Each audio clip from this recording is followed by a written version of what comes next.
the relationships we have with dogs. That's our Techstination. I'm Fred Fishkin. Joining us is science journalist Jennifer Holland, author of a new book, Dog Smart: Life-Changing Lessons in Canine Intelligence. Hi, Jennifer. Hi, thanks for having me on.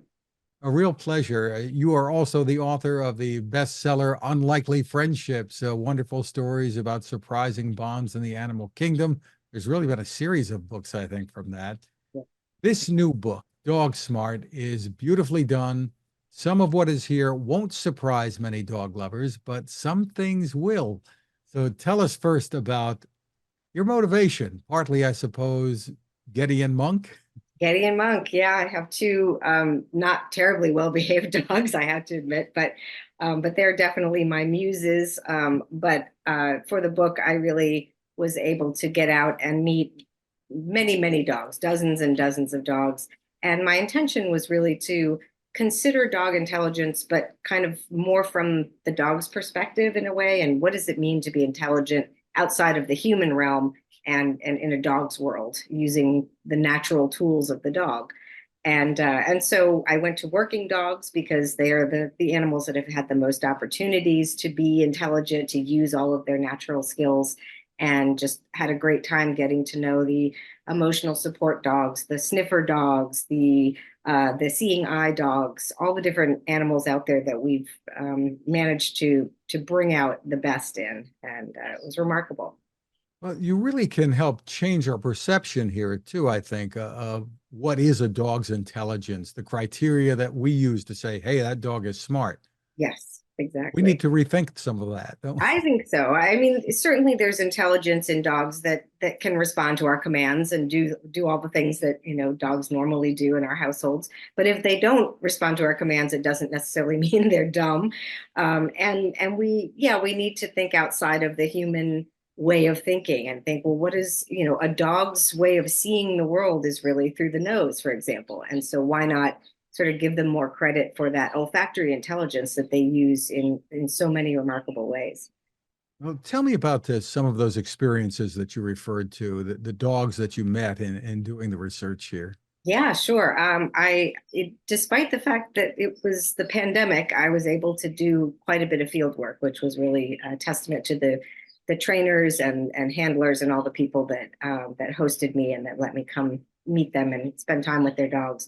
But most of the really interesting ones included the seeing eye dogs. I went to the seeing eye in New Jersey and spent time with the trainers and went out with them in New York to watch how they train these dogs to navigate a city street. And they're incredibly intuitive about it and also enjoy it. You really see in working dogs just how much they love to put their natural abilities to work, and to see the bond between some of the people that have these dogs and their animals, and just how they have this kind of silent communication between them it's really beautiful. Also, a lot of the sniffer dogs, I went out with folks doing conservation work where the dogs are actually able to track through the scat, the poop of whatever species they're looking for, and help them, define areas where animals are living. Even a dog that smells whale poop as it floats on the surface of the ocean and helps sort of direct where the poop is floating so that they can get samples and test it and find out what's going on with the whales. So just those are just a couple of the many, many kinds of dogs that I spent time with. It's really amazing. And one of the things that you did with the seeing eye dog, you actually walked in Manhattan being led with your eyes closed I did. by I did. Yeah, really intense. And they move very fast. This was not a tentative little stroll down the street. And there was just people and potholes and everything. And we just, zoomed right down that street and all went well. And it was incredible. And that particular dog actually shows up again at the end of the book. So we get a little bit of a little closure on how things go with that dog that was a trainee when I met her. these dogs and others. And now you give readers some insight into things like agility training and the training of these working dogs, what they have to go through, serious stuff very often, Yeah. and what that means to the relationship. a lot of people might think that these poor dogs, they're so disciplined, they don't have fun, they're not a regular dog. But you're saying here that the relationship can be a lot better than what that perception is. I think so. A trainer named Ian Dunbar out in the UK said to me, "We owe it to our dogs to tell them what we expect of them. We owe it to them to train them so that we're not frustrated with them, yelling at them, misunderstanding them." And so I think the training is an important part of it, but also very important is letting dogs be dogs and giving back some of that just dog uninterrupted, whether it's sniffing or rolling or just running full on across a beach if you have that opportunity. And so I think this give and take, sort of letting them do what they naturally want to do, and then also being able to apply those skills to things that we need is a great kind of pairing. That's interesting because we're often, I guess, mystified, sometimes horrified at a dog's behavior. Yes, And they're probably mystified by some of our behavior too, to be fair. exactly. But you do talk about letting dogs be dogs and the difference between instinct and intelligence.